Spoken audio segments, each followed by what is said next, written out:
Mr. Thomas, we're on volume 3, page 30, and this is still the projections with that one-time decline in traffic if the application is approved. Under these projections, can you confirm that the first year in which a dividend could be paid is 2033? That's correct. And that's that figure of 227781. Is that correct? Yes. And then if you turn to volume 3, so the same volume, page 34, which is at 1A, appendix C, page 22. So 334.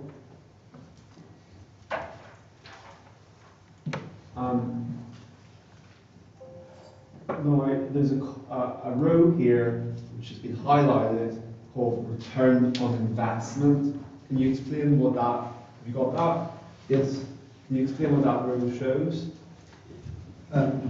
What this is looking at the ratio of the dividend that has been paid in the period divided by the total net assets of the company.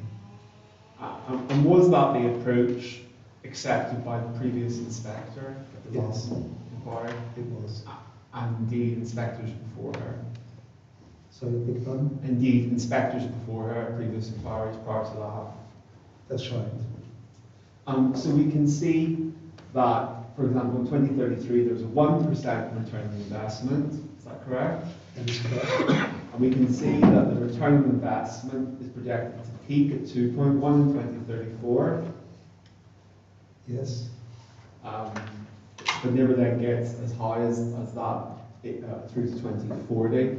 But the previous inspector accepted that an average return on investment of 3.46% would be reasonable. So clearly, based on these figures, would you agree that they fall short of that?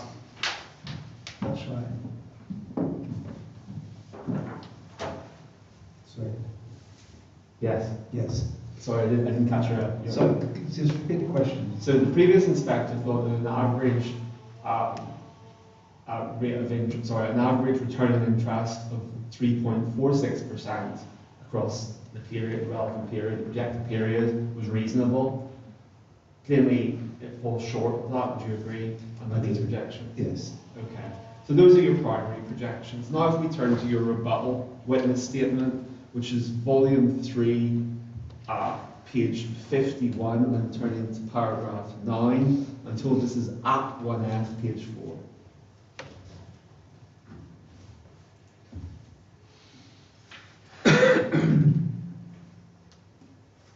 Now, have you got that? I have, yes. Now, paragraph 9, the last two full sentences, I attach projections taking the average traffic volumes from 2018 and 2024 and then keeping the volumes at these levels throughout the forecast period. In this scenario, traffic volumes for Class F start and remain at 7% above 2024 traffic volumes. So this is in response, is it, to the argument that your projections are too pessimistic to demonstrate what would happen even if there was an increase in traffic volumes. Is that the purpose of this? Yes, that is. And you've said that it's an average of 2018 and 2024 traffic volumes, so it takes a year before COVID, the last normal year, and then it takes 2024, which is the most recent year. That's right. Right? Is that why those years were chosen? Yes. And it actually results in an assumption that traffic goes up 7%, sorry, Class F goes up 7% from 2024. That's right. That's the basis. Okay. Now, in paragraph 9, that has been described as a modest increase. Will a 7% increase in Class F, based on your analysis of the figures and comparison with the other projections, is that a good adjective to use? No, I think on reflection, I think more significant is more an appropriate adjective to use than modest. So I won't take you to them right now, but you have compared the consortium's projections Do they anticipate a more shallow increase in growth than that? Yes, so what I've done with this projection is to say that the 2024 figures will be increased by the 7.06%, and that will keep consistent all the way through the forecast period. So the consortium have worked on the basis of a much smaller annual increase, but increasing gradually over a period of time. So they're going like this, whereas I'm coming in across the top. Yes. So the income that you project under your model is actually greater than that the consortium project. Is that what you're saying? Yes. Okay. Do you think, based on the historic evidence, that the inspector can be confident that there is likely to be, and that's how he is to test it, that there is likely to be a 7% increase in traffic compared to 2024? I think based on the historic evidence, my increase by 7.06% straight away is optimistic. And I think looking at historic evidence and what's happened and where we are with 2024, then I think that putting an increase up to 7.06 is optimistic all the way through. And except there might be a small uptick in the numbers, it is possible, but historic evidence is not pointing towards that. Historic evidence is pointing towards still a decline, or possibly a levelling out at much lower figures than this additional projection I've come up with. And you mentioned, obviously, the figures are incomplete, but 2025 is pointing towards a 1% decline. They're pointing at the moment towards a 1% decline. Of course, it depends what happens to the remainder of the year. And of course, 24-25 was a minor refit year. Yeah. So if we turn up volume 3, page 59, which is at 1F, page 2, appendix 1. Page 59.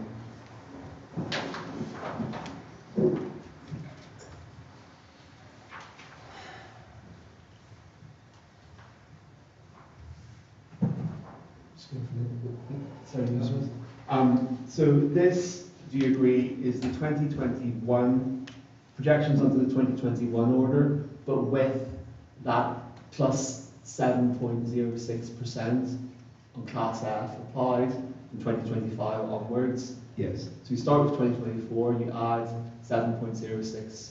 And take that all the way. And take that all the way, so it assumes an increase in Class F. And do you agree that as of 2032, there is a shortfall in the FRR, the replacement reserve, of £495,911? Yes. So would that be a significant shortfall? That is a significant shortfall, and it then questions whether or not the company will be in a position to actually place an order for the ferry, given the ferry delivery is 2 years further down the line. Yes. And there's what degree of confidence do they have that they will actually have a recoverability in the ferry replacement reserve by the time the ferry is delivered. And then there is, in 2034, a surplus. But is it your understanding that that surplus would come in time for ordering the new ferry? It would do. So we're saying that 2032 is an order for the ferry. By the time it gets to 2034 and the ferry is actually delivered, we could be in a position where there's a surplus. But of course, this doesn't allow for any contingencies or any unforeseen events. And this base, so on top, as well as not allowing for any contingencies, so any unforeseen outages, this is all premised on a 7% increase in traffic.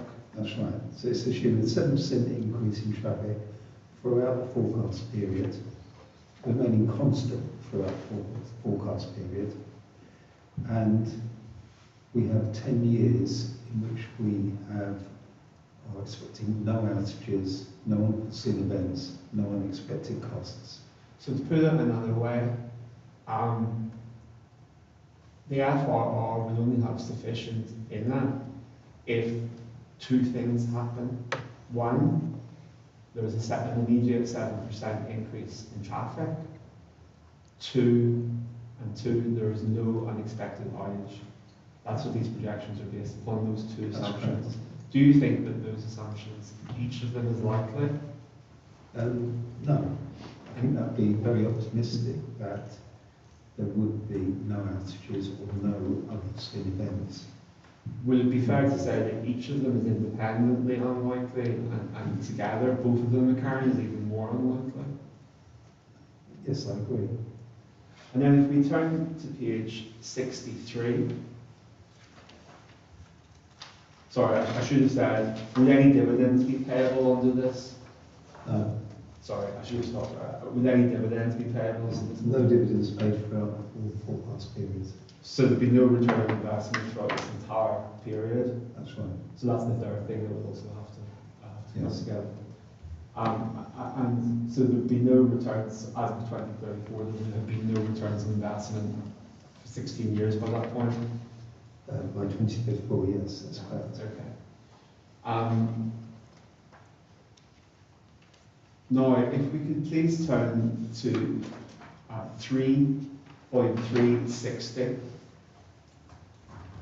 which is App 1F, page 3 of Appendix 1. So on what page? 3 and then 60, 60. It should be the next page from 49 I was referring to. Volume 3, page 60. Yeah. So this, do you agree, shows the P&L, the profit and loss, with this application approved, and this is on the basis of a 7.06% increase in Class F. Do you agree? Yeah. And do you agree that there is still, even on that basis, a shortfall until 2030? That's correct. Just 2 years before the ferry is to be ordered. And then at 2032, there is sufficient in the FRR and there's a surplus, do you agree, of 1.3 million? Yes. And how does that 1.3 million compare with the kind of ferry outage expenses and drops in income that have occurred in the past? Would that be a reasonable contingency to have in place at that time? It's difficult to say. If we look at the loss of income over the period 21 to 24, and we were to ignore for that purposes the COVID year, so we had, basically we're looking at the loss of income in terms of outages and the like. It's quite possible that the loss of income, if there is an outage, or more than one outage, could easily exceed £1 million. And as a consequence, the surplus that we have shown here arising in 2032 quite possibly actually result in break-even or even a small deficit. So, in other words, when making these sort of long-term projections, given the mechanical outages, this sort of surplus, is that the kind of surplus you would want to be seeing in projections? No, ideally we would want a higher surplus if possible. I think if you're looking to be acquiring a ferry, which is something in order of £17.5 million, then prudence would suggest that you'd want a surplus of 15–20% to give yourself a degree of cover. Okay. So you'll be looking at more of a surplus in the order of £3 million to give you a degree of comfort. So, in other words, this is not an indulgent projection, or is it not a projection that puts in excessive profit into the FRR, in your view? That's my view. Okay. Now, if we look to the dividends payable on volume 3, page 64, and at 1F, page 7, appendix 1. These show the dividends payable, assuming the application is approved and you have a 7% increase, 7.06% increase in Class F. That's correct. And so we can see, for example, that the first year in which dividend is paid is 2031. Do you agree? Agreed. And you can see then the return of investment expressed on the same basis as you explained for the other figures. Is that right? Yes. So against a net asset valuation. And again, the previous inspector thought an average return of 3.46% was reasonable. Can you confirm that the average return projected across this period would in fact be less than that?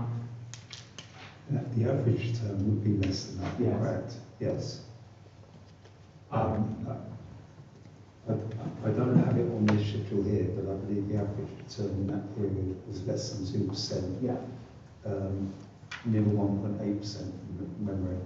Yeah. And that's because of all the years of zero return? Yes, but also it's only in 2024 when we hit 3.7%, whereas all the previous years and post years do not get quite that high.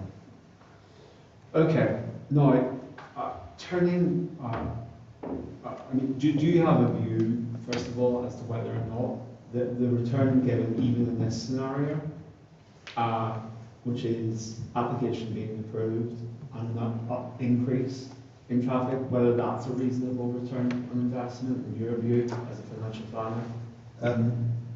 No, I mentioned in my witness statement that if we look at investing in the stock market in a mixture of shares, a basket of shares, then current suggestions are that a reasonable return will be in the order of 6 to 7%, and therefore what we're looking at in the company here is a much lower return. And of course, if you invest in the stock market, generally speaking, you invest in readily convertible assets, which means that you can change your investment strategy at any point in time and reinvest elsewhere. Whereas and also you can therefore minimise and manage your risk. Whereas if you're investing in a private limited company, which the ferry company is, where the returns are less than what you'd expect on the stock market, and the marketability of the shares in the company is arguably significantly less. Plus, the risk of running this business, which were highlighted in your opening statement, as regards a single ferry that you're relying on complicated machinery, expenses which are fixed and you have to run with. Therefore, return of this magnitude is not as high as one would expect to receive from such an investment. Okay, if you could now turn to addressing the consortium's evidence. So it's bundle 4, page 24, which is OBJ 134 1A, page 4. These are the consortium scenarios. So I think it's 4 to 6 actually. I think it's 6. But, so for your preference, it's 424. For your part, it's 424. So which page number? 24. 24.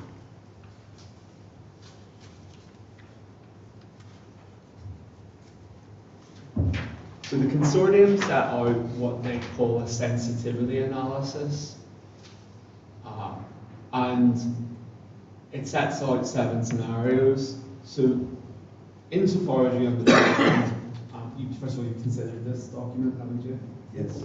And insofar as you understand it, do you really describe different scenarios? The scenarios 1 to 3 are with the 2021 order in place. That's correct.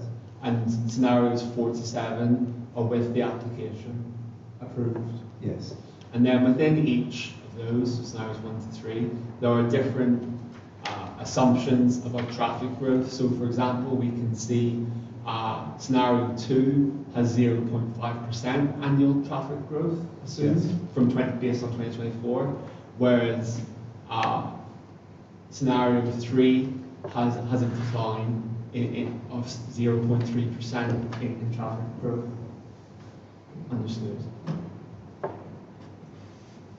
So if we now turn, so that's just to understand what those scenarios are, 1 to 7. If we now turn to page 39 of the same bundle, which is in the appendices, and that's OBJ 134, 1A, page 6, sorry, 1B, page 6, page 39 of the bundle. It's rather tiny, hopefully we can all see it. That shows, that shows the cumulative income, do you agree? That purports to show the cumulative income for each of those scenarios, but you have assessed that income and you consider it to be overstated, is that right?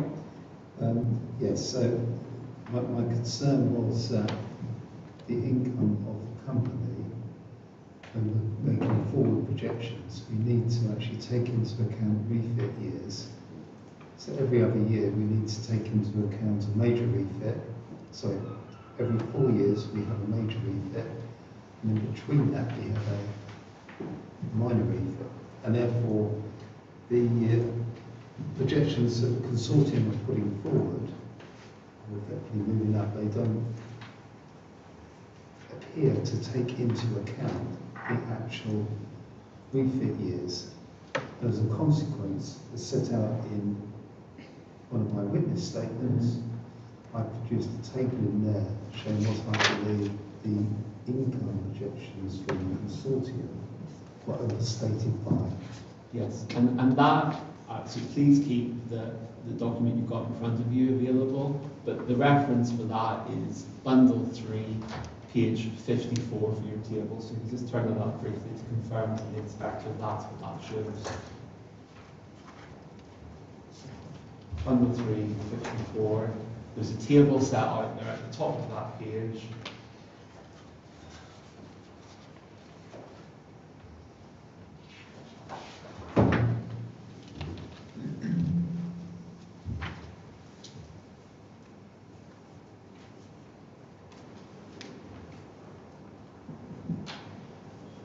Yes? I have it, yeah. Can you confirm that that sets out That's the the amount? point I'm making, yes. That's what you're talking about, okay. So going back to page 4, bundle 4, page 39. Yes, you got that? Bundle 4, page 39. Now you say these figures are overstated, but the consortium may say otherwise. So just taking these figures at face value from now for our purposes, okay, and treating them as they are. Do these projections at 39 include expenditure? So do these financial projections say anything about expenditure? No, so we're just talking purely about income projection. Do these projections set out whether contributions can be made to the FRR in any given year? No. Do they set out whether any return on investment is achievable? No. Now, we see that of first scenarios 1 to 3, so that's 2021 order being in place. I'm going to pick on scenario 2 because that's the highest of them, because that's the one which assumes a growth in class F, yes? Yes. So we can see that that's the largest figure of those first 3 scenarios, with a cumulative total across the entire period to 2040 of 71,275,000. Do you agree? Yes. That is the figure that's stated. Are you able to comment upon whether or not that scenario 2 would be sufficient to allow the ferry to be replaced? I don't think it would. I think when you take that income projection, and bearing in mind these are income projections through to 2040, we need to be making a decision back in 2032. Mm-hmm. We take into account expenses and therefore the profit after tax. I don't believe that there will be sufficient profit available under these income projections to provide a transfer to the ferry replacement reserve, which will be sufficient to enable the company to place an order for the ferry. And to be clear, that is even before one considers any unforeseen additional expenses. That's my view. And of course, it's before one considers even the question at all of return on investment. That's right. So it's going to fall short, therefore, even in the consortium's most optimistic growth scenario of the 2021 order in place. It's your evidence that the income would fall short of what is required by 2032. That's right. Yes. Okay. Now if we turn to scenario 5. So this is the next cluster of scenarios. This is with the application approved. And I've picked again on scenario 5 because it's the highest of those four, scenarios 4 to 7. And this is again with the consortium's most optimistic picture as to growth. And we can see that the total there, cumulative total across that period to 2040, is 77,570,000. Now you said that's too high, but again, just taking it at face value for now.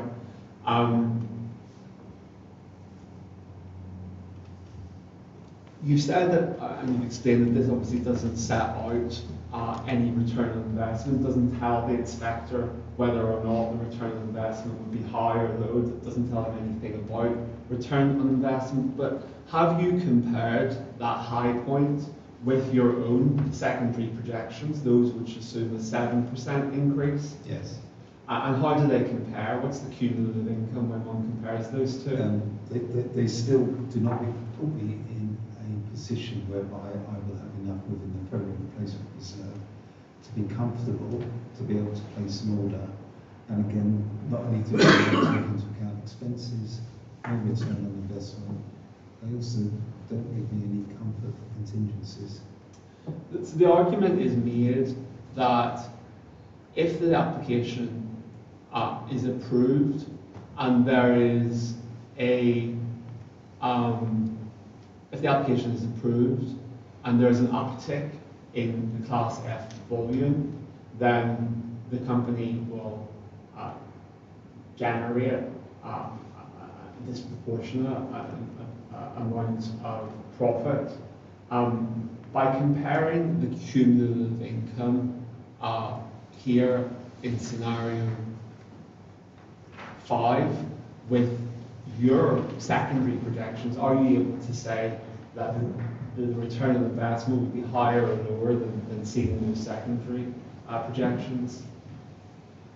I think the return on investment would be lower. So we've just been to the return on investment under your secondary projections, and you explained how you thought it was low and was certainly less than the previous inspector thought was reasonable. Are you confident that even under the consortium scenario 5, if that eventually is, that the return on investment would be less even still than your secondary projections? That is my opinion, yes.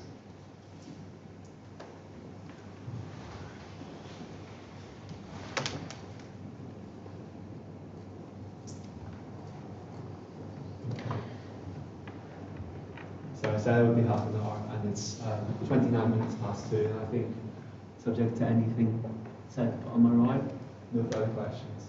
Thank you very much.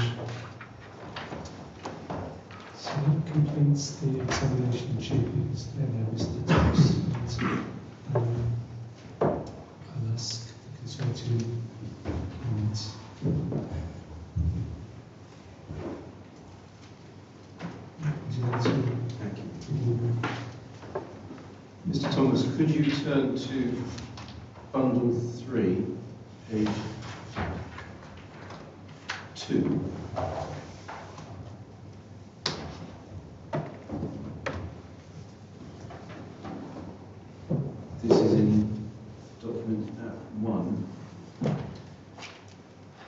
start with paragraph 6. You said that if the tolls are not revised as requested, then in the major refit years of 2027 and 2031, the ferry company will make a significant loss. Yes. Could I ask you to look at bundle 3, page 15, please?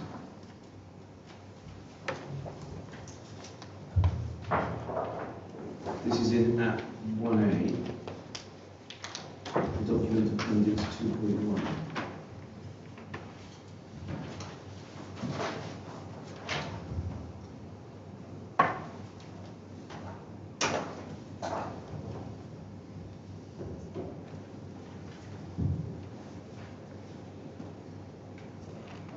This is your forecast under the 2021 order, without any interference, as it were, with the figures. I'd like to understand better the position in loss-making major refit years 2027 and 2031. Can you confirm that in those years, the amounts transferred to the ferry reserve are respectively 299,440 and £155,297 respectively? They're not transferred to, they're transferred from. So the point is, when the company is in a position where it's actually made a loss, it is having to draw down on the ferry replacement reserve.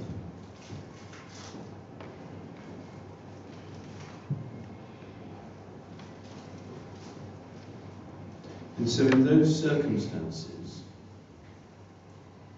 the next year's income will have to work harder to get the reserve to the place where it should have been if there hadn't been a loss in the year before. That's correct.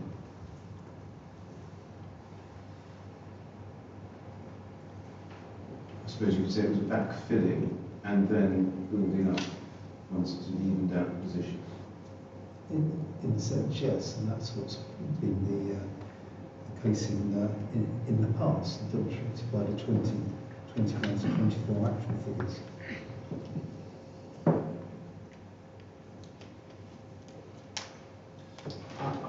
Excuse me, I'm very sorry to interrupt. I'm loath to do so when I was speaking for so long. I don't want Mr. Dubin to continue before I point out something. The document that he has taken the witness to is a document that has been superseded, because it is under the original application as made, rather than the new discounts that have been introduced. The new discounts, the equivalent of the new discounts baked in, is page 29 of the same bundle rather than page 15. It may or may not affect the question, but I didn't want it to.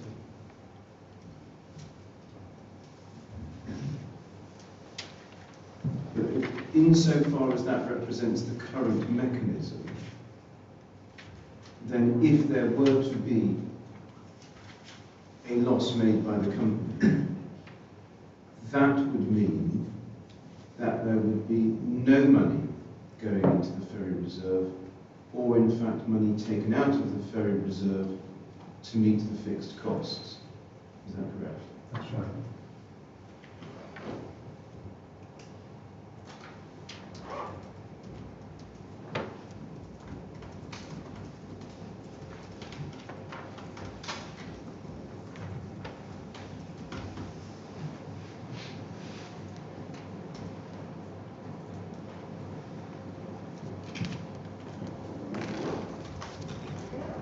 So could I ask you to look at that document that Mr. Reynolds referred to, page 29 in volume 3, again at 1A, the table headed appendix 2.1.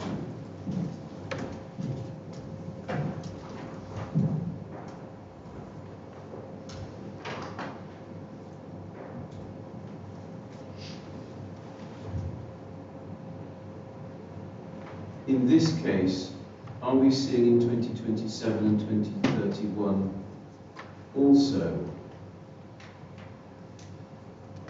losses made by the company in terms of Yes, we are. refit years? And so also in those years, are we seeing amounts of a similar scale being taken out of the ferry reserve? Yes, because that's the mechanism we've got. So even when you've adjusted the figures, and even if the loss is slightly different, the amounts taken out of the ferry reserve seem to be identical.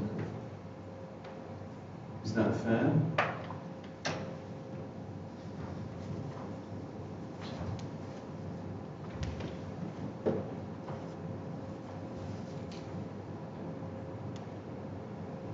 To be honest, I can't actually read this, the figure on this small print.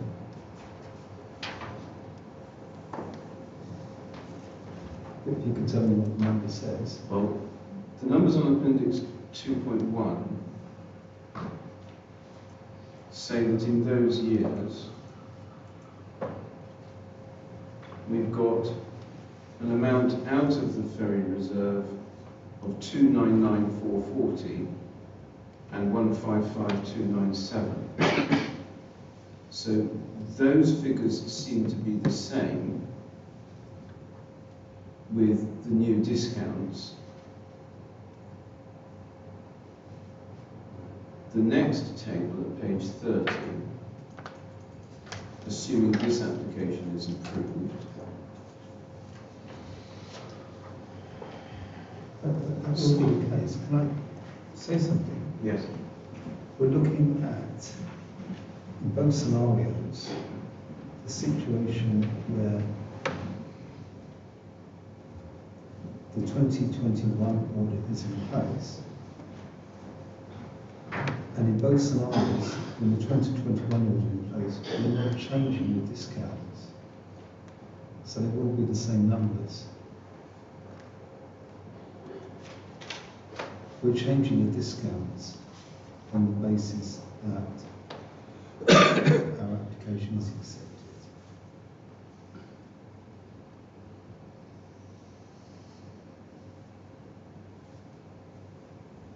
and on that basis, if you look at the next table, headed Appendix 2.2, Page 30. on page 30,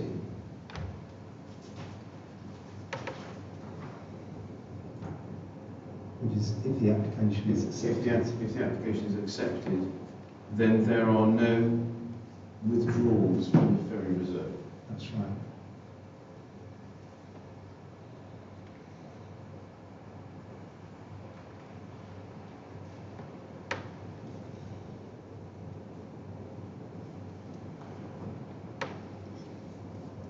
You've said in the application itself that you need to transfer an average of £808,000 a year to the ferry reserve in order to meet the purchase cost. That would be in the assumptions we prepared when we made the initial application, yes.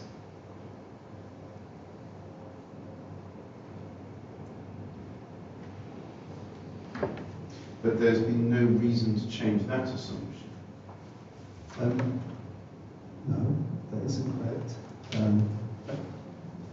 We haven't recalculated what that number is based upon subsequent revision because the assumptions from memory, and I would need to check. I don't believe they got updated. I believe it was done with the witness statement.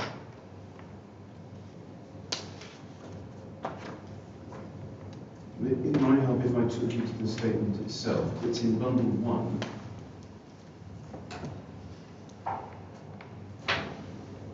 On page 22.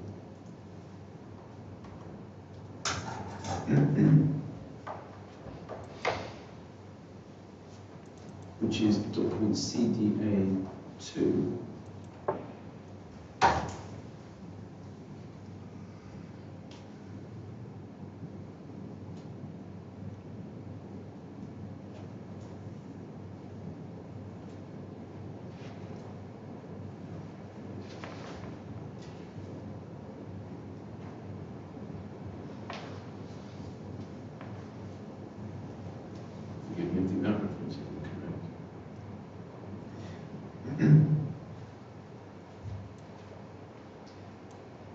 okay, I can see where you are now.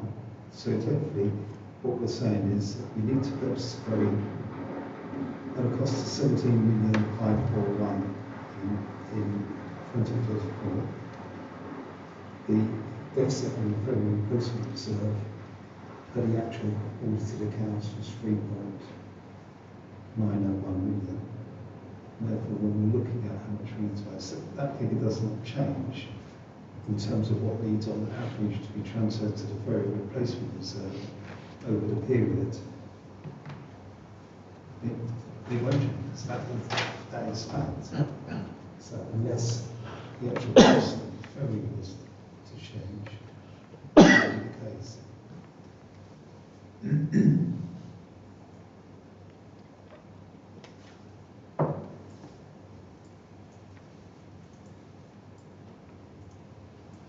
And am I right in thinking that the cost of the ferry, for the purposes of this application, is based on the valuation that you obtained in 2015, increased by a figure for inflation, projected forwards?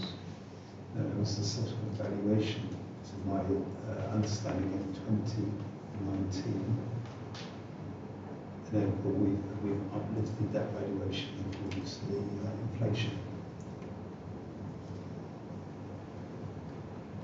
And the starting point in these projections was note 13 to the audited accounts to 31 March 24, which set out what the ferry replacement reserve position was, what the anticipated cost of the ferry would be, and what the FRR deficit was as well. But how in practice do you determine the value to transfer to the ferry reserve fund in each year? At the end of the day, it is the profit after tax. But prima facie, it's a profit after tax to the extent that there is a deficit on the ferry replacement reserve. Within a year where there is profit after tax which addresses the balance in the ferry replacement reserve, in other words, to put it into break-even or surplus, we have considered taking a dividend as a return on investment. We've always stuck to the rule that we put in place, previous inquiry, which was that we wouldn't take a dividend unless and until such time as was proven to do so, and the ferry replacement reserve had a surplus. And by surplus, you mean more than the profit after tax plus loan amount is more than the cost of the ferry on that rising. Yes, I think you say the words profit after tax. Yes, okay, you're talking in any particular year. Yes. So, yes. Yes. So you take the value of the ferry, you subtract from it the amount that you can borrow. Yes. And then, if the profit after tax exceeds the difference, then what's left over could be taken as a dividend. Because you will have a ferry replacement reserve with a carried forward balance of X. Yes. So you are saying X plus the profit after tax. Yes. If that exceeds the predicted cost of the ferry less the finance, then that surplus then potentially is available to as a dividend. And that's what you would regard as the break-even point. It's only after that that the surplus becomes payable as a dividend. That's right. But what we've tried to do when we predicted the dividend is to turn or to add some value to the surplus rather than just predict we're going to draw out the full surplus come May. Because from a budgeting point of view, I suggest that, from a forecasting point of view, that is being too optimistic and would be overlooking the possibility of unexpected costs, unexpected outages, or other events outside our control. So we try to build up a bit of the surplus where possible to give ourselves a margin of error.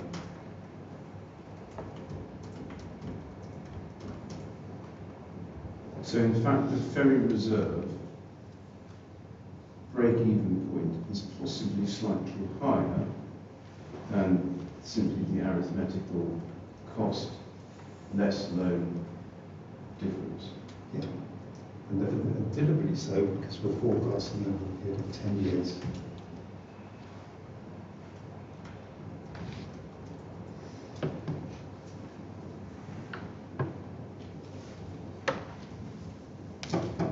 In your evidence, you've suggested that without revision to the fares, there will be insufficient funds available in the reserve in 2032 to purchase a new ferry.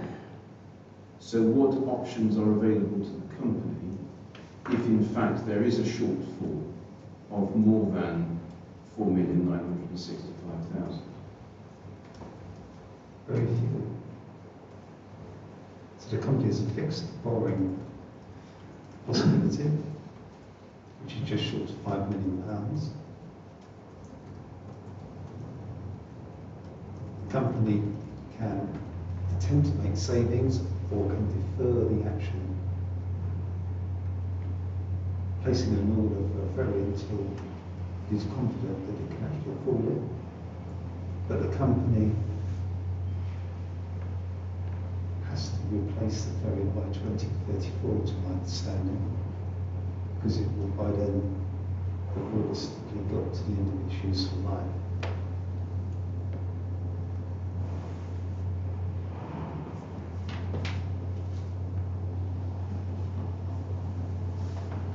In the past, the company has made capital investment in things like the slipway and buildings. Is it not possible to make a capital investment in a similar way to add to the funds for the new ferry? Can I have an example of what you're thinking? Well, I'm thinking that at some point before 2018, the company was able to renew its slipways using capital funds. Do you recall how that money was provided to the company? I don't recall exactly, but what I do know is that the company has been, from what I understand, required to effectively look after itself, should we say, stand on its own 2 feet, and therefore the capital infrastructure projects such as having to rebuild the slipway was purchased through the profits of the company at that point in time. So there's no any external finance. And so, as you understand it, the statutory limitation on borrowing would apply not only to what we would understand as commercial lending, but also, for instance, to moving money around within the ferries group of companies. Yes. And I think if there was going to be any movement of types, it would have to be done on the same commercial basis as if we borrowed money elsewhere. That is a matter of the fair acres rule. And I think we'll have to speak with Mr. Key as well on that.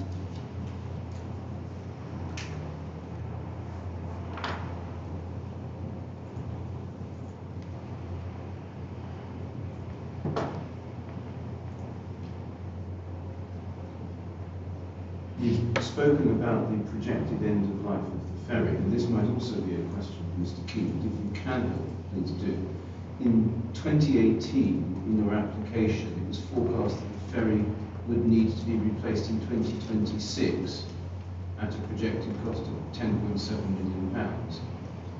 Is the financial reality that a replacement ferry won't be purchased until the necessary funds are available from the fares, whenever that is?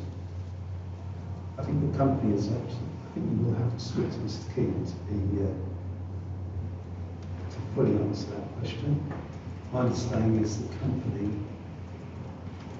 is aiming for 2034, and that's the date they definitely feel they need to close the ferry because it will have reached its end of useful life by then. That is my understanding. Thank you.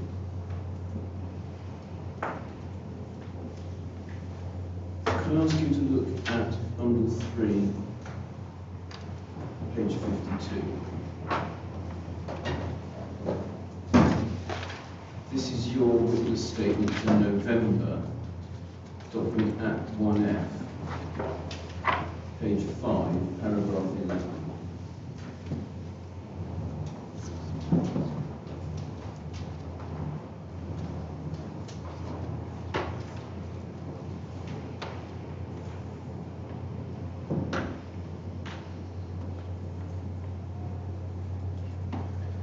Now, as I understand it, this is a summary of your conclusions from the previous 2 paragraphs in which you talk about keeping to the 2021 order, but increasing Class F volumes. Yes. So, as I understand it, therefore, if traffic volumes were at 7.06% above 2024, you would still be able to purchase a new ferry, and the fares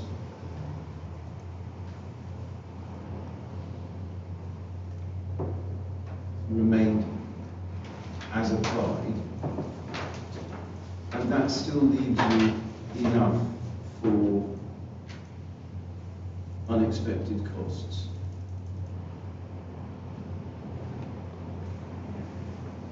Is that correct? Is that so if you look at paragraphs 9 to 11, Yes. what I understand you to be saying is that if you take the 2021 order, but you increase Class F traffic, you can buy a new ferry, you can have a margin for unexpected costs. So we covered this with Mr. Lambert. Yes, I'm just checking that I And understand fully.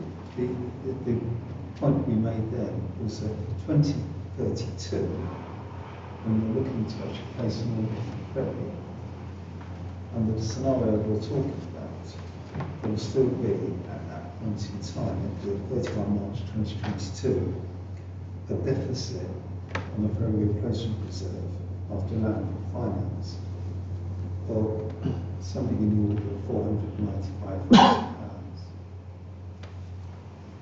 You correct that by 2034, we do get to a situation where we have a surplus on the ferry replacement reserve. But the concern was, would you have sufficient confidence in 2032 to be able to place an order for the ferry? And this is assuming at all times there are no unexpected events or outages or any unexpected costs to be brought over and above what we provided for in the forecast. So there's not sufficient, in my view, margin of error there for comfort blanket, call it what you will. And I go back to what I said earlier, where if we're looking to spend £17.5 million, over 10 years we'd want to have a degree of comfort built into the forecast of towards 20% across the back to give us adequate confidence in 2032 that we can place an order comfortably.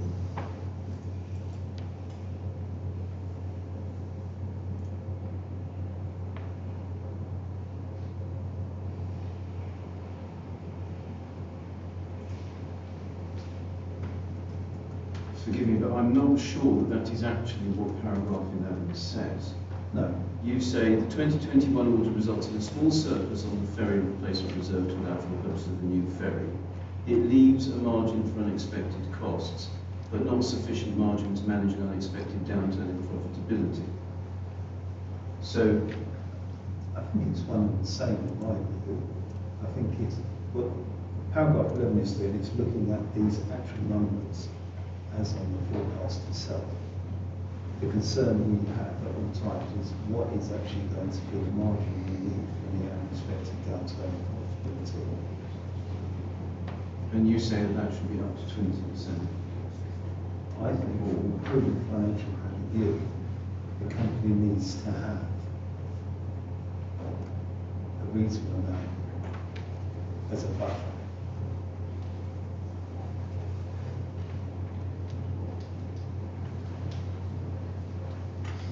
But that buffer need not be as high as 20% to enable the company. That's right. But what I'm saying, I go back to the point I made earlier, is the profit before tax in the years 21 to 24, we took out the COVID impact, assuming we will not have another catastrophic COVID type event.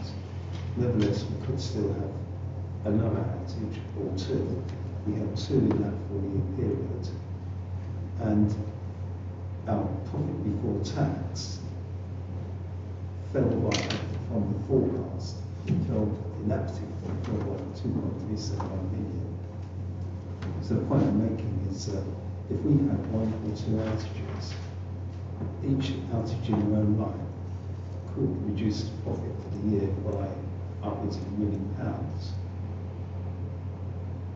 But in addition, I'm also making the point that that's outages, okay, so means a direct loss of income. Our costs can increase, our costs can increase unexpectedly.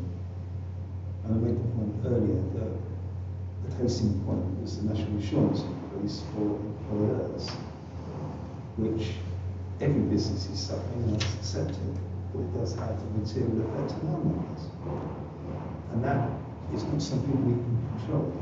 And there may yet be further changes, who knows, when it comes to tax and legislation.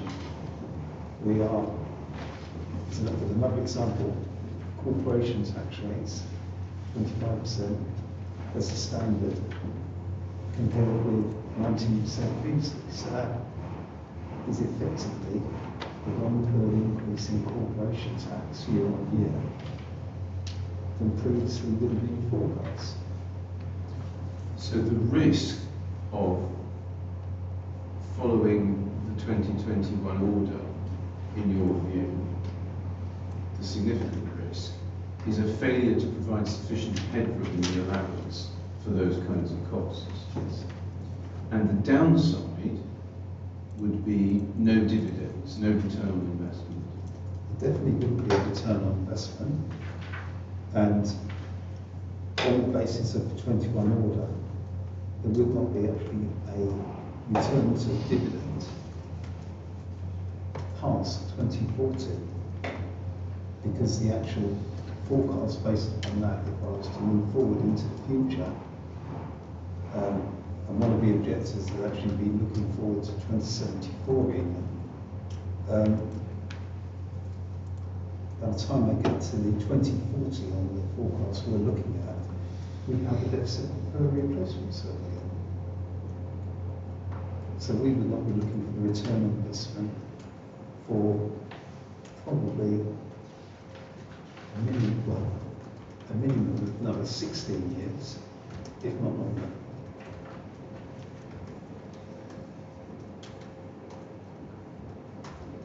So if I can turn to return on investment now, if I could ask you to look at page 54 in Bundle 3, document Act 1F, rebuttal proof of evidence, paragraphs 21 and 22. Yes. All parties recognise that the ferry is an important part of Dorset's transport infrastructure. which is what you accept elsewhere in your statement, do you accept, though, that making a return may not be possible without setting fees at a level beyond that which sufficient users are willing to pay? In other words, might you not have enough passengers if you set the fees at a level beyond their pocket? I don't know. I can't comment on that because that is asking me to comment on behavioural patterns of passengers and what they individually would choose or not choose to do. But have you, on behalf of the company, at any point calculated the price point at which commuters would rather go by road? In essence, not directly. What we have looked at in my second witness statement was the difference between the costs of travelling by car via the A351 and Wareham and compare that with the cost of the ferry tickets. And what I've done in my statement there is I've used the RAC figures where they have analysed the costs of running a car with different cubic capacity and suggested what the capital revenue costs are for running that car. And then they also give in there the average fuel consumption for the different CC of cars. So they provide quite a precise table. And what that is saying is that for all but the smallest cars, there is a cost saving to be made by using the ferry. But of course it's not purely down to cost. As everyone knows, that if you were to go from Swanage to Bournemouth on the ferry, there is a time saving in commuter time. So if you're going to travel those extra miles, and I suggest that the time saving might be 45 minutes by using the ferry for a return journey. Of course, that will depend on traffic congestion and the time of the year, the time of the day. Also make one other point, and that's HMRC, their guidance rate for reimbursement of employees each mile travel is 45 pence a mile. So 45 pence a mile times the actual distance extra still equates to more than the actual discounted ferry cost would be. So the point I'm making is that there is still a little way to go yet, or probably a long way to go, because I don't have the calculations in front of me, to get to that point where it becomes cheaper to take the long route than to take the ferry.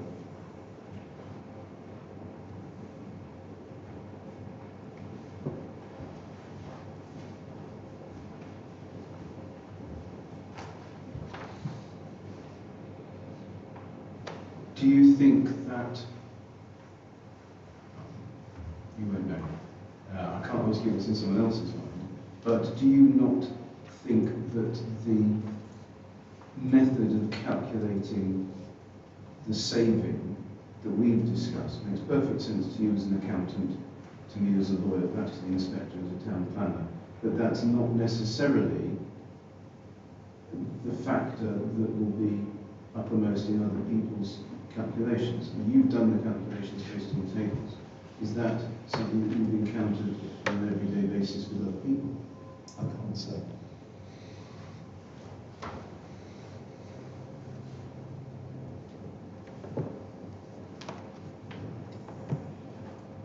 Could I ask you to look at page 3 of this bundle.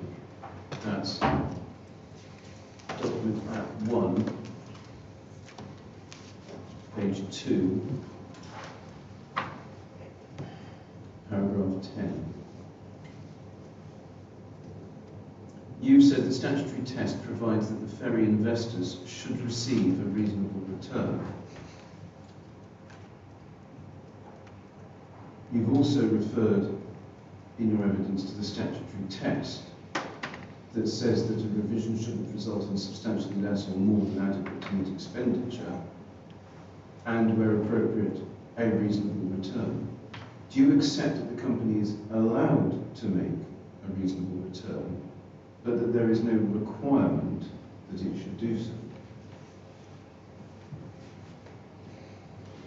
I believe, I'm not a lawyer, that the companies, the way the legislation was drafted, that there is an expectation that a company would make a legal return, so a reasonable return, in addition to satisfying the other test. And I think that's a matter for legal interpretation and not my interpretation. At paragraph 13 on the following page, you refer to the total return on the FTSE 100 at 6.3% for the decade 2012 to 2022, which you discussed briefly with Mr. Reynolds. So you're suggesting, as a benchmark perhaps, that the FTSE yield of 6.3% would be a reasonable return? No, what I'm saying is that, as I mentioned to Mr. Reynolds, that return on the stock market is relatively less risky than investing in a private limited company that has certain restrictions imposed upon it in terms of rating finance, in terms of its ability to change prices, and therefore, and also marketability. So, if we invest in the stock market, then it is, or can be, if you choose to be a short term, you can switch in and out of investments at will, whereas investing in a company, you are there for the long term. And when I'm suggesting that saying 6.3%, that's pointing out that someone who invests in a less risky investment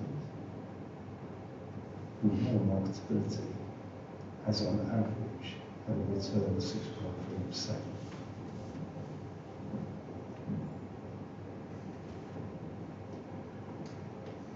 You've suggested in your evidence that a good return for the company should be 10% or more, given those risks. The statutory test allows for a reasonable return.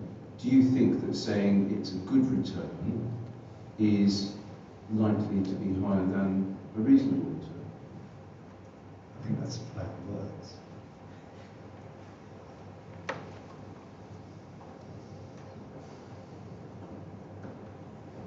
I think a reasonable return for a ferry company is a return that factors in the risk that the investors are taking on, the lack of marketability, and the other factors that we talked about that pertain to this particular company. For example, the inability to raise prices and being able to affect most other trading companies.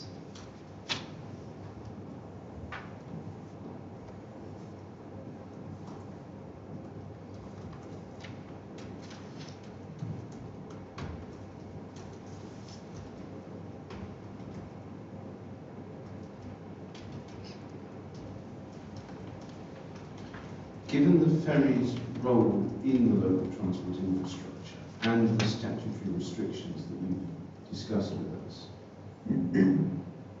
would you say that actually this company is in a unique position, even if it's not favourably unique position? Yes, I think the company is in a unique position.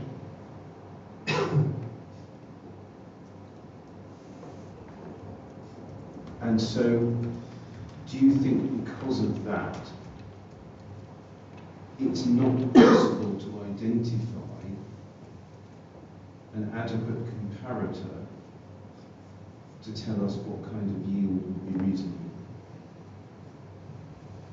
No, I think it would be possible to do that. And I think if you were to go to a suitably qualified share valuation expert or someone with expertise in valuing businesses and the like, they would be able to give you an indicative indication of what they think a reasonable return should be, given the level of risks and the like. And based on past experience of the accounts of this company, would you say to somebody interested in it that they shouldn't expect a return of more than about 1% in the medium term at least? No, I wouldn't say anything to them. I think it's up to any potential purchaser of the company to make their own views and to take their own views and to make their own conclusions. They can see the historical data because those accounts have been made available. But the historical data does show, doesn't it, that the returns over the last decade or so, so both the period before the 2018 application and subsequently, those returns have... Sorry, forgive me. Is there a page reference for this evidence? No. I will withdraw the question. Thank you. If we can turn to traffic volumes and Class F cars. The company's figures that you've prepared for the revised application adopt a fall of about 7% in Class F volumes for 2024, and then you keep that straight line until the end of the projections. Yes. Correct. So that in effect is static annual ticket sales in a way across the whole. It is static traffic volumes. I think there's a distinction to be made between ticket sales and actually the number and the actual number of, in this case, cars transported. Could you explain how you see Of course, this? there's patterns in the way people purchase either single tickets or lots of tickets. And at different times, and I would need to refer to Mr. Keane on this one, but there will be different behaviours in different numbers of actual single tickets purchased and books of tickets purchased at different times of years, or perhaps, may I suggest, approaching a ferry inquiry where it's possible that the ferry prices might go up and therefore additional books are purchased. I can't remember the exact year, but the company offered essentially a double discount on books and tickets, and therefore that led to increases in the number of books and tickets being purchased. So there's a human behaviour there that says if you can afford to do so, then you may well purchase a book of tickets ahead, therefore there'll be marginal cost. The same as you might buy a book of first class stamps because you know the price might rise.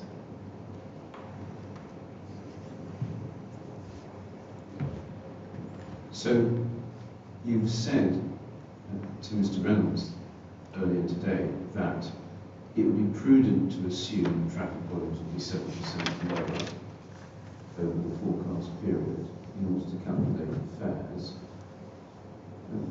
Could I ask you to look at your table at paragraph 38 of this statement, page 6, Sandbanks document at 1, page 5.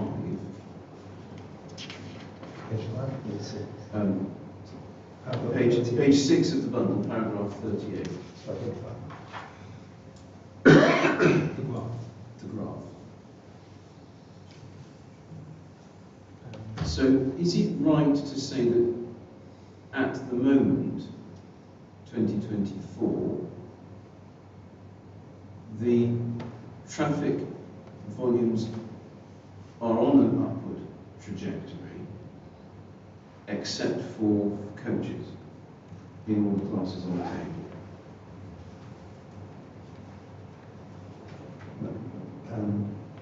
May I refer to the actual table that number is Yes. derived from, which I think is That's found page 41 in the bundle. Appendix D. And 1A. a table with the actual numbers themselves. It's on page 43. Thank you.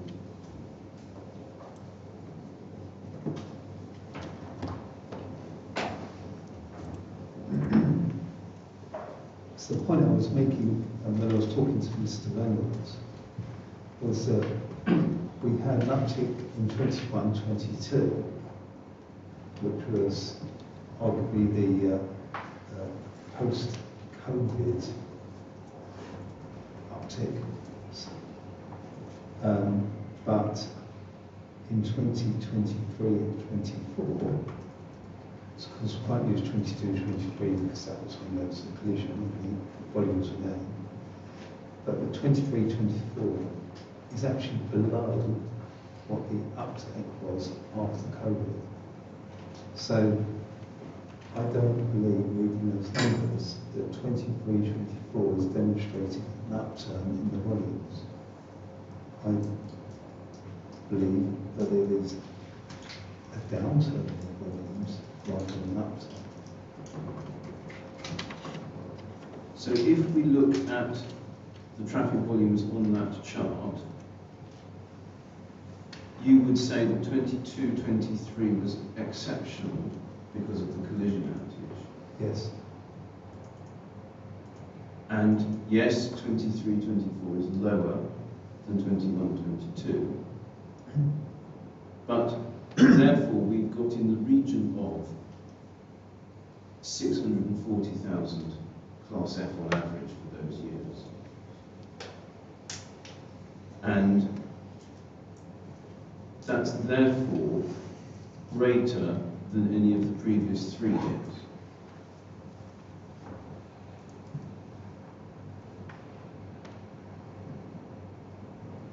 Last 2018-19 was affected by the drive shaft failure. 2019-20 was partially affected by the drive shaft, partially affected by the start of COVID. 2021-22 was affected by COVID. So when you are comparing to those years, in each of those 3 years, you're not comparing apples and apples. No. You're comparing each of those years, there was an exceptional event or events. Indeed. But my point is that between 2018 and 2021, you have 3 exceptional years. Mm-hmm. And traffic after that has risen to about 640,000 cars. The traffic's decreased to 635,000. Well, an average of 21, 22 and And I was 23, making a point 24. earlier that if we look at where we are for 24-25, shows that the traffic volumes in this current financial year are just slightly down on 23-24.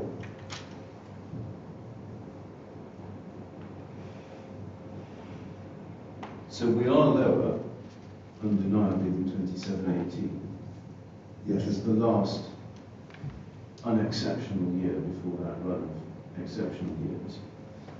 But we are now looking at something in excess of 630,000 for both of the what we might call ordinary years since then. That's right. 23-24 is an ordinary year. This current year, of course, is a mini refit year.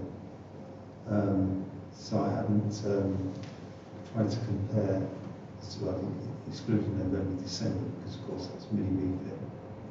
But we seem to be levelling out, looking at the historic data, that 23-24, 24-25 will be in the region of 630,000 pounds, 630,000 vehicle movements.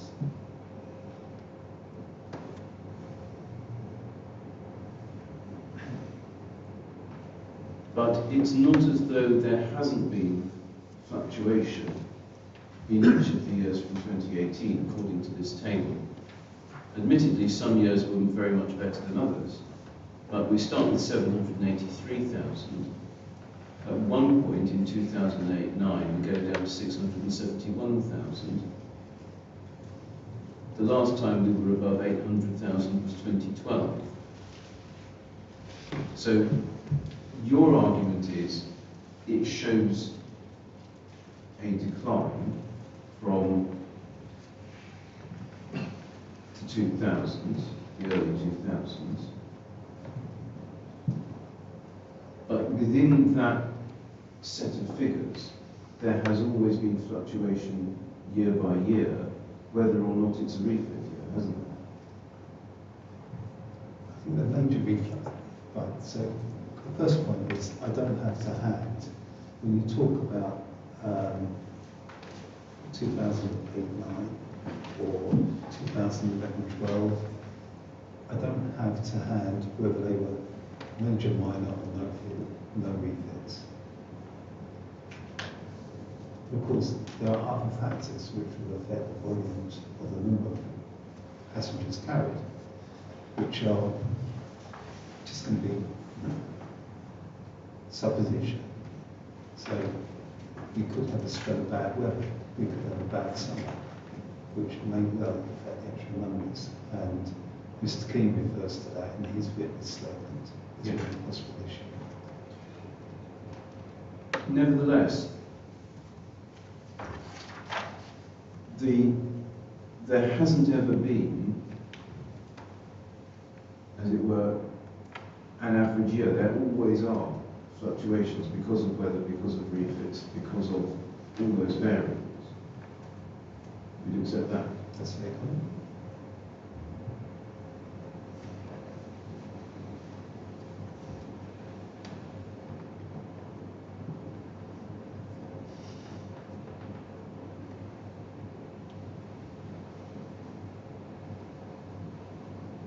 You've examined the consortium's proposal and its figures. Could I ask you to look in bundle 4, please, at page 34. So 34. 34. That's document OBJ 1341Z.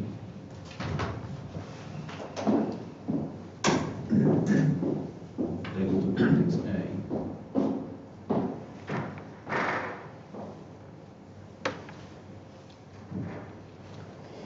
The figures for the A351 show a resurgence of traffic to pre-COVID levels. And I think you agree that that's what the figures show for traffic, but it's not what they show for ferry crossings. Is that a fair summary? Yes.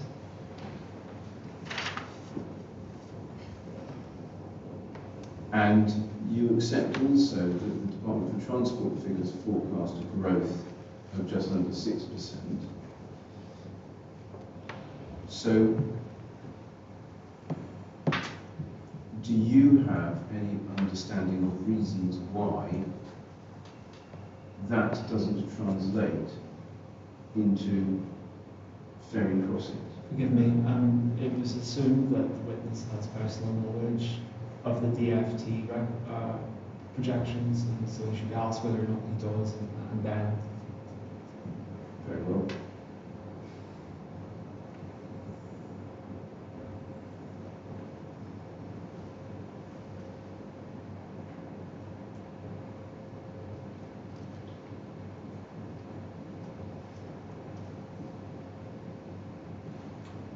They're referred to at the bottom of page 34. Also, in terms of figures, page 23 of bundle 4.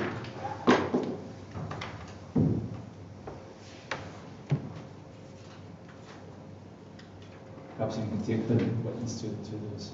Yes, paragraph 3.8. So this is within the consortium's proof of evidence.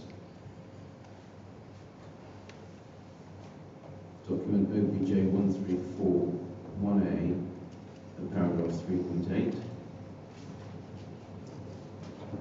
Do you recall reading this statement? You've read that statement. You've read that statement. So you're aware of the 5.95% projected increase in traffic for the Purbeck area? Yes. So, are you aware of any specific reason why those traffic volumes may not translate into passenger numbers on the ferry? No.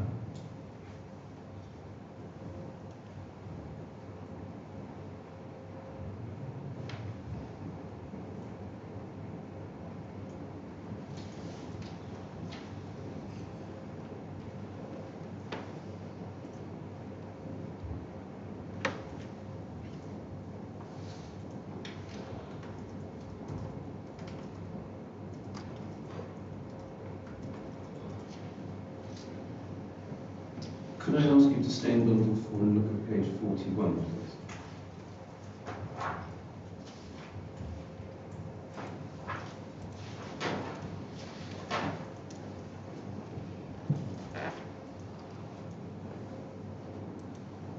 This is a page from the consortium sensitivity assessments.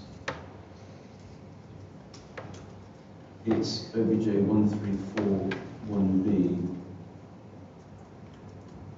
Appendix B, sheet 5, and the grey table at the top is headed tolls approved under the 2021 order, and it has in its second column the number of tickets sold. So can you confirm that those are in fact the sales numbers? Most recent. I cannot read that.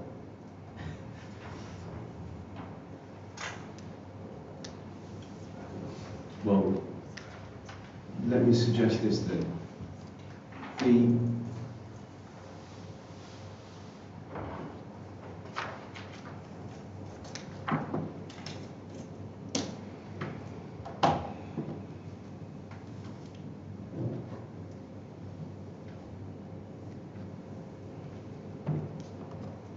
But you have considered the various scenarios. You've discussed with Mr. Reynolds your analysis of the various scenarios. So, scenario 3 was the updated 2021 order using a decline in traffic, assuming the Class F traffic would decline at 0.3%. That's the table at the foot of page 41. That produced, as far as the consortium's calculations went, an overall income of £67.12 million. You discussed your reasons for thinking that there was overstatement of the figures with Mr. Reynolds.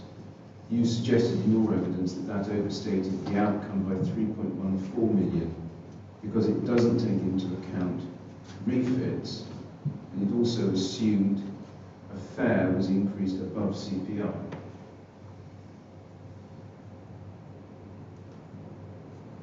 do you accept that on at least some calculations it's possible to purchase the new ferry and see a return on investment if fares were to rise by less than the full amount sought in the application?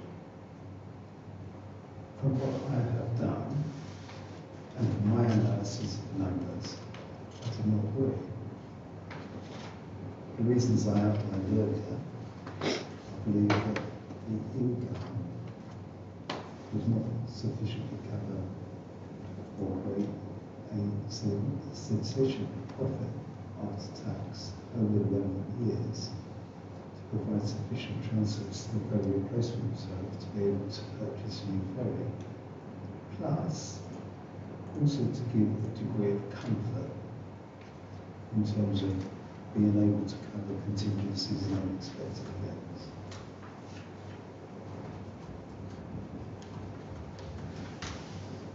If I can ask you about your view of CPI now and inflation. In your evidence at bundle 3, paragraph 10,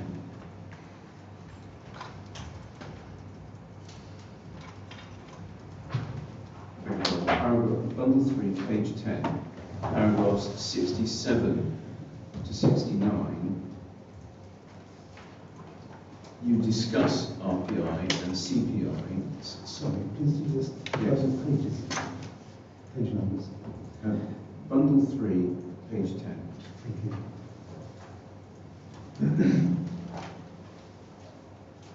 So paragraphs 67 to 69, you set out your view of the relative merits of CPI and RPI and how they're calculated.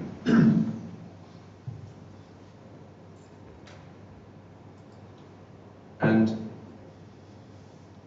at page 45 in that bundle, you have a table showing costs as they're affected by inflation.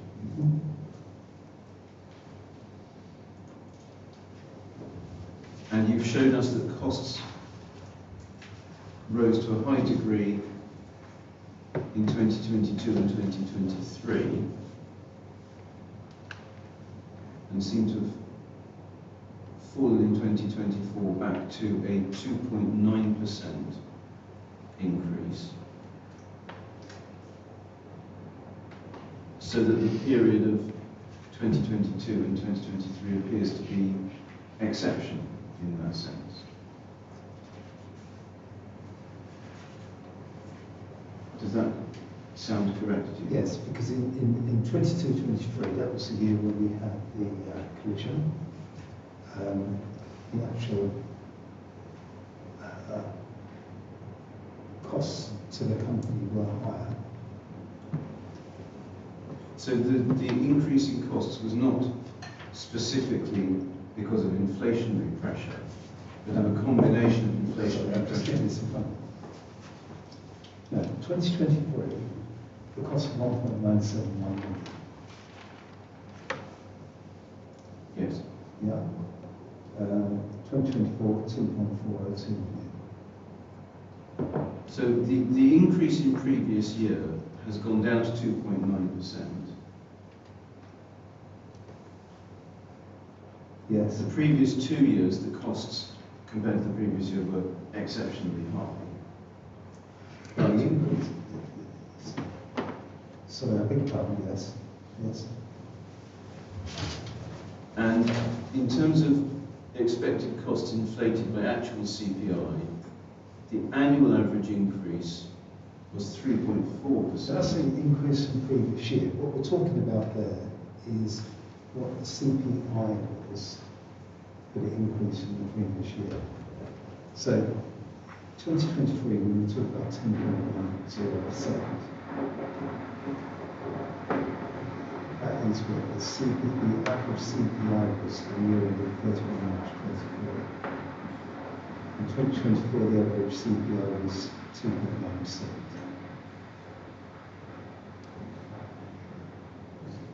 But does that not show that a rise in ferry fares limited to CPI or 3% if lower would be sufficient to cover those costs?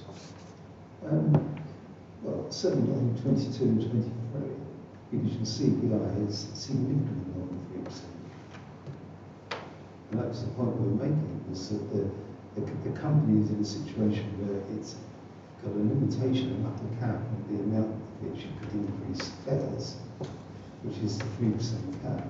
And yet its costs were increasing at a significantly greater rate. And what that table actually goes on to say is that if the costs had been inflated at the actual CPI, then we would have expected them to have come out on the third line. But in reality, the costs of the company were greater than the CPI inflation. So the point we're making there was that the costs of the company were at an additional amount in addition to what the company would have expected based upon the average CPI. So the company was at a worse scenario because the costs were increasing at a rate significantly higher than the CPI, and it was having to have a cap on its fare income. And the concern you have is that what are the CPI rates going to be over the future? What's going to happen? And one of the problems with the 2021 order is it could be that in, say, 2027, we have another mini recession or a major recession. And this is one of the problems with the contingency, the safety net, so to speak, because if we do not have our application accepted, we could be running at a similar kind of problem that in a year where CPI or RPI takes off again and goes to amount significantly higher than 3%, the company will be at a disadvantage because it cannot raise its prices like any other company to keep track of inflation. It has to play catch up. Can I check though that you've looked at costs and CPI on this table?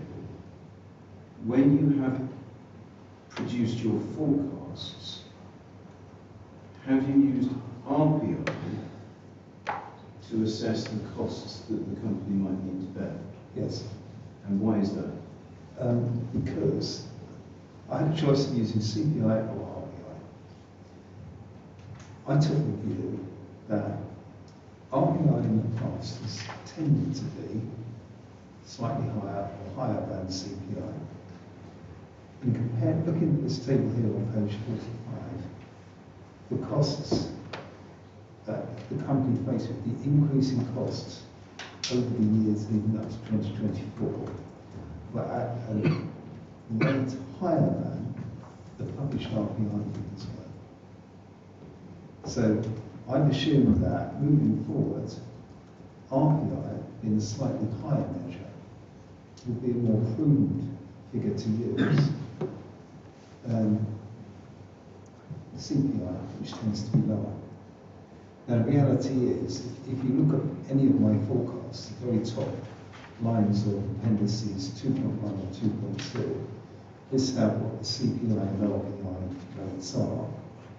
And I've turned to forecasts prepared by the Bank of England as to what we anticipate the RPI and the CPI is likely to be.